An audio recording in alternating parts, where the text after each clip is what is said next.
Kitab 2 Tawarikh. Lalu penduduk Yerusalem mengangkat Ahazia, anaknya yang bungsu, menjadi raja menggantikan dia. Karena semua anaknya yang lebih tua umurnya telah dibunuh oleh gerombolan yang datang ke tempat perkemahan bersama-sama orang-orang Arab. Dengan demikian Ahazia, anak Yoram Raja Yehuda, menjadi raja. Ahazia berumur 42 tahun pada waktu ia menjadi raja. Dan setahun lamanya ia memerintah di Yerusalem.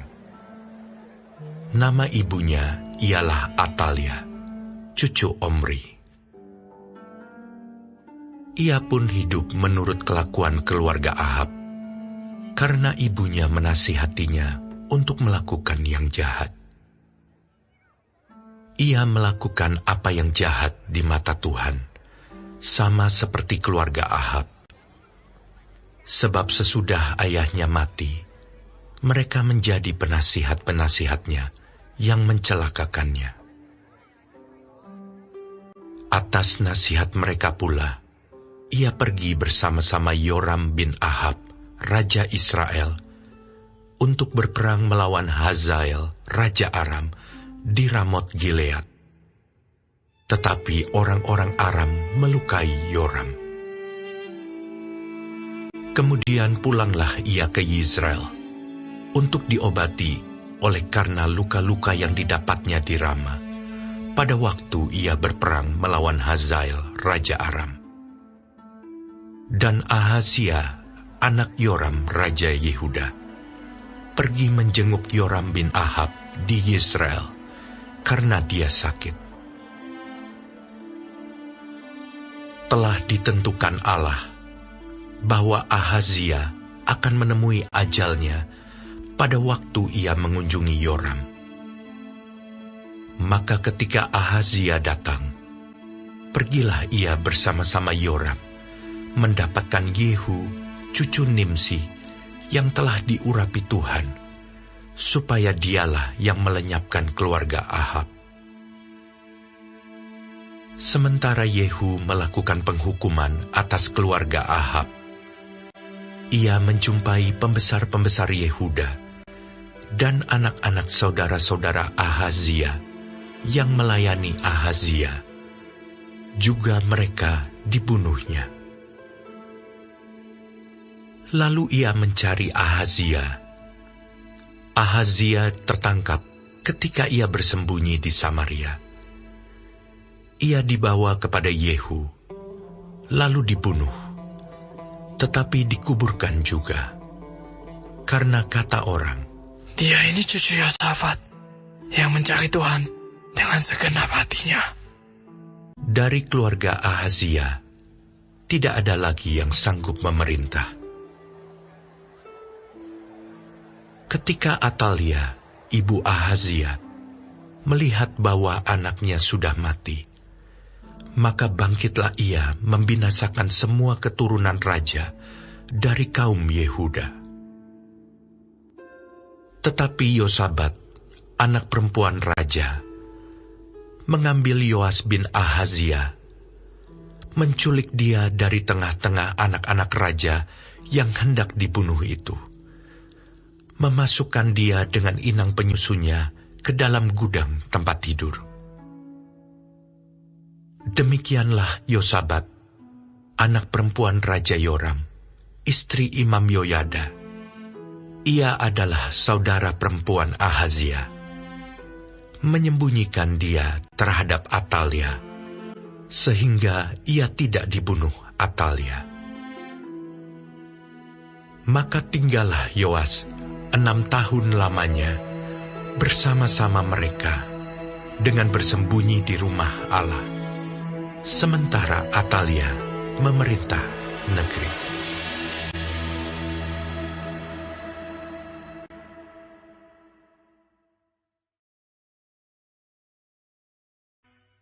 Kitab 2 Tawarikh.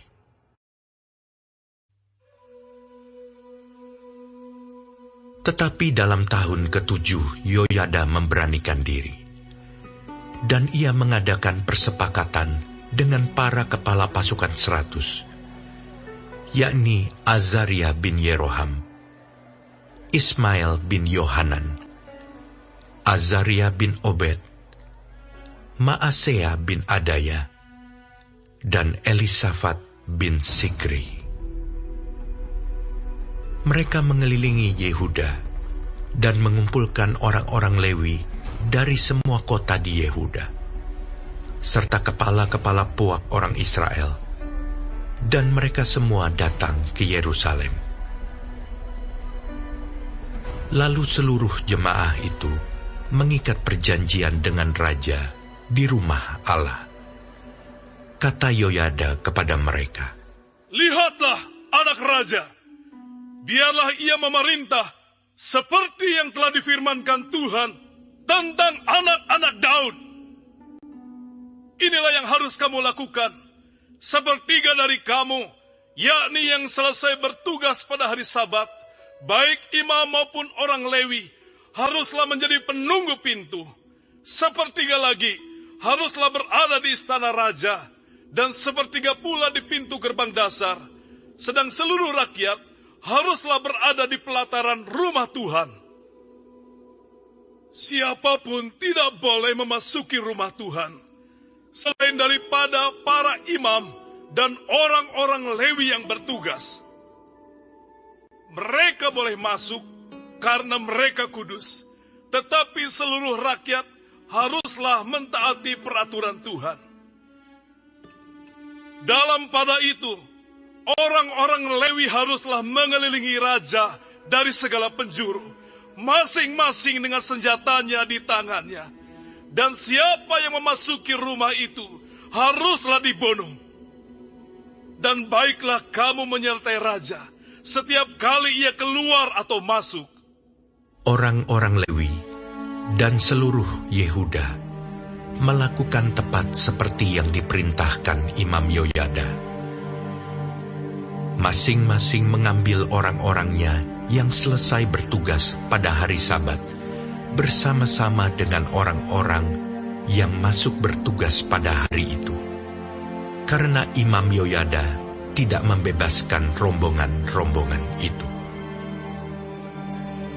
Lalu Imam Yoyada memberikan kepada para kepala pasukan 100 itu tombak-tombak, utar-utar, dan perisai-perisai kepunyaan Raja Daud yang ada di rumah Allah. Ia menempatkan seluruh rakyat, masing-masing dengan lembing di tangannya, di lambung kanan sampai ke lambung kiri rumah itu, dengan mengelilingi mezbah dan rumah itu, untuk melindungi raja. Sesudah itu Yoyada dan anak-anaknya membawa anak raja itu keluar, mengenakan jejamang kepadanya, dan memberikan hukum Allah kepadanya. Mereka menobatkan dia menjadi raja, serta mengurapinya. Lalu berserulah rakyat. Ketika Atalia mendengar pekik rakyat yang berlari-lari menyambut raja dan memuji-muji dia, pergilah ia mendapatkan rakyat itu ke dalam rumah Tuhan. Lalu dilihatnyalah raja berdiri dekat tiangnya pada jalan masuk, sedang para pemimpin dengan para pemegang nafiri ada dekat raja. Dan seluruh rakyat negeri bersukaria sambil meniup nafiri, sedang para penyanyi dengan alat-alat musik mereka memimpin nyanyian puji-pujian. Maka Atalia mengoyakkan pakaiannya sambil berkata, "Khianat! Khianat!" Tetapi Imam Yoyada menyuruh keluar para kepala pasukan 100, yakni orang-orang yang mengepalai tentara. Katanya kepada mereka, "Bawalah dia keluar dari antara barisan. Siapa yang memihak kepadanya harus dibunuh dengan pedang." Sebab imam itu telah berkata tadinya, jangan kamu membunuhnya di rumah Tuhan. Lalu mereka menangkap perempuan itu. Pada waktu ia sampai ke jalan masuk istana raja, pada pintu gerbang kuda, dibunuhlah ia di situ. Kemudian Yoyada mengikat perjanjian antara dia dengan segenap rakyat dan raja, bahwa mereka menjadi umat Tuhan. Sesudah itu, masuklah seluruh rakyat ke rumah Baal, lalu merobohkannya. Mereka memecahkan mezbah-mezbahnya dan patung-patungnya, dan membunuh Matan, imam Baal, di depan mezbah-mezbah itu. Kemudian Yoyada menyerahkan pengawasan atas rumah Tuhan kepada imam-imam dan orang-orang Lewi, yang telah dibagi-bagi dalam rombongan oleh Daud, untuk bertugas di dalam rumah Tuhan, yakni untuk mempersembahkan korban bakaran kepada Tuhan, seperti tertulis di dalam Taurat Musa, dengan sukaria dan dengan nyanyian, menurut petunjuk Daud. Juga ditempatkannya penunggu-penunggu pintu pada pintu-pintu gerbang rumah Tuhan, supaya dalam hal apapun juga jangan masuk seseorang yang najis. Sesudah itu, ia mengajak para kepala pasukan 100, para pemuka, para pemerintah rakyat, dan seluruh rakyat negeri, lalu membawa raja turun dari rumah Tuhan. Mereka masuk ke istana raja melalui pintu gerbang atas, lalu mendudukkan raja ke atas tahta kerajaan. Bersukarialah seluruh rakyat negeri, dan amanlah kota itu, setelah Atalia mati dibunuh dengan pedang.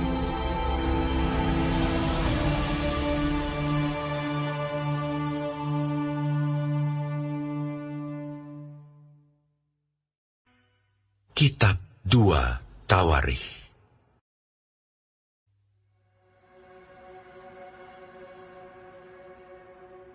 Yoas berumur 7 tahun pada waktu ia menjadi raja, dan 40 tahun lamanya ia memerintah di Yerusalem.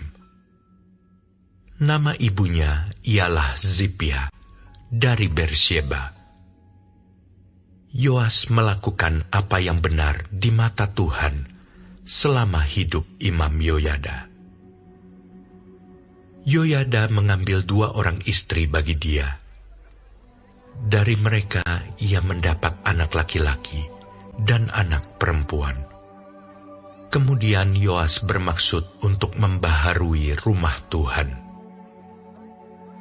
Ia mengumpulkan para imam dan orang Lewi, dan berkata kepada mereka, "Pergilah kamu ke kota-kota Yehuda, dan kumpulkanlah uang dari seluruh orang Israel untuk memperbaiki rumah Allahmu setiap tahun. Lakukanlah hal itu dengan segera." Tetapi orang Lewi itu tidak melakukannya dengan segera.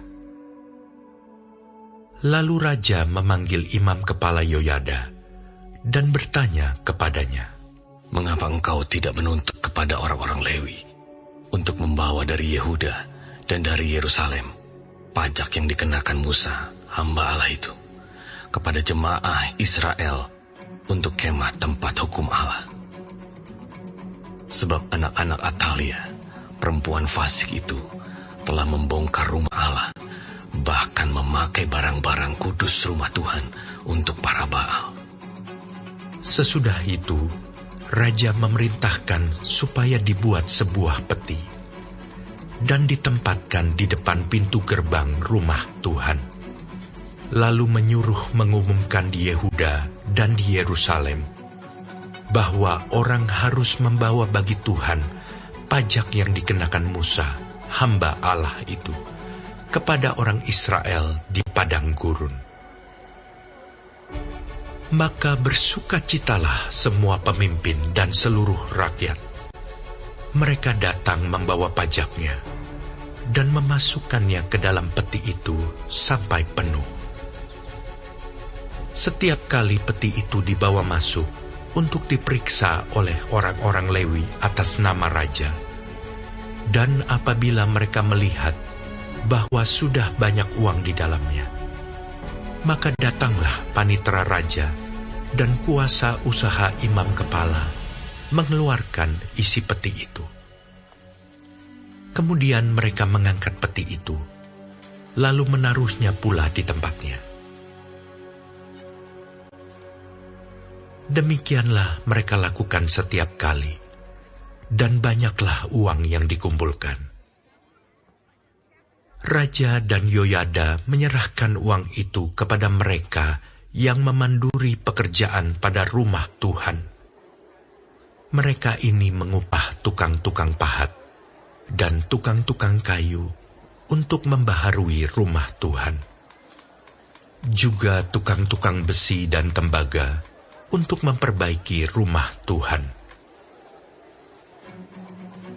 Setelah itu, mulailah tukang-tukang itu bekerja. Pekerjaan perbaikan maju di bawah tangan mereka. Mereka membangun kembali rumah Allah menurut keadaannya semula dan mengokohkannya. Setelah mereka selesai, mereka membawa uang yang kelebihan kepada Raja dan Yoyada.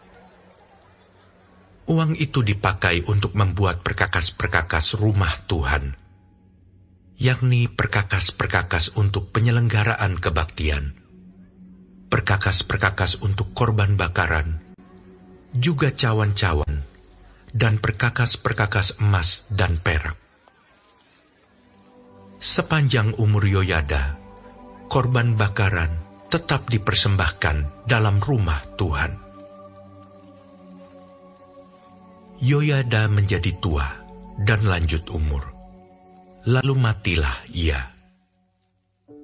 130 tahun umurnya ketika ia mati. Ia dikuburkan di kota Daud di samping raja-raja, karena perbuatan-perbuatannya yang baik di Israel terhadap Allah dan rumahnya. Sesudah Yoyada mati, pemimpin-pemimpin Yehuda datang menyembah kepada raja. Sejak itu, raja mendengarkan mereka. Mereka meninggalkan rumah Tuhan, Allah nenek moyang mereka, lalu beribadah kepada tiang-tiang berhala dan patung-patung berhala. Oleh karena kesalahan itu, Yehuda dan Yerusalem tertimpa murka. Namun Tuhan mengutus nabi-nabi kepada mereka, supaya mereka berbalik kepadanya. Nabi-nabi itu sungguh-sungguh memperingatkan mereka, tetapi mereka tidak mau mendengarkannya. Lalu roh Allah menguasai Zakaria, anak Imam Yoyada. Ia tampil di depan rakyat dan berkata kepada mereka, "Beginilah firman Allah. Mengapa kamu melanggar perintah-perintah Tuhan, sehingga kamu tidak beruntung? Oleh karena kamu meninggalkan Tuhan, Ia pun meninggalkan kamu." Tetapi mereka mengadakan persepakatan terhadap dia, dan atas perintah raja, mereka melontari dia dengan batu di pelataran rumah Tuhan. Raja Yoas tidak mengingat kesetiaan yang ditunjukkan Yoyada, ayah Zakaria itu, terhadap dirinya. Ia membunuh anak Yoyada itu, yang pada saat kematiannya berseru, "Semoga Tuhan melihatnya dan menuntut balas." Pada pergantian tahun, tentara Aram maju menyerang Yoas dan masuk ke Yehuda dan Yerusalem. Dari bangsa itu, semua pemimpin habis dibunuh mereka. dan segala jarahan dikirim mereka kepada raja negeri Damsyik. Walaupun tentara Aram itu datang dengan sedikit orang, namun Tuhan menyerahkan tentara yang sangat besar kepada mereka, karena orang Yehuda telah meninggalkan Tuhan, Allah nenek moyang mereka. Demikianlah orang Aram melakukan penghukuman kepada Yoas. Ketika mereka pergi daripadanya, mereka meninggalkannya dengan luka-luka berat. Pegawai-pegawainya mengadakan persepakatan terhadap dia karena darah anak Imam Yoyada itu, lalu membunuhnya di atas tempat tidurnya. Ia mati dan dikuburkan di kota Daud, tetapi tidak di pekuburan raja-raja. Mereka yang mengadakan persepakatan terhadap dia ialah Zabat, anak Simeat perempuan Amon, dan Yozabat, anak Simrit perempuan Moab. Tentang anak-anaknya dan ucapan-ucapan ilahi yang banyak terhadap dia, serta tentang perbaikan rumah Allah, semua itu tertulis dalam tafsiran kitab Raja-Raja.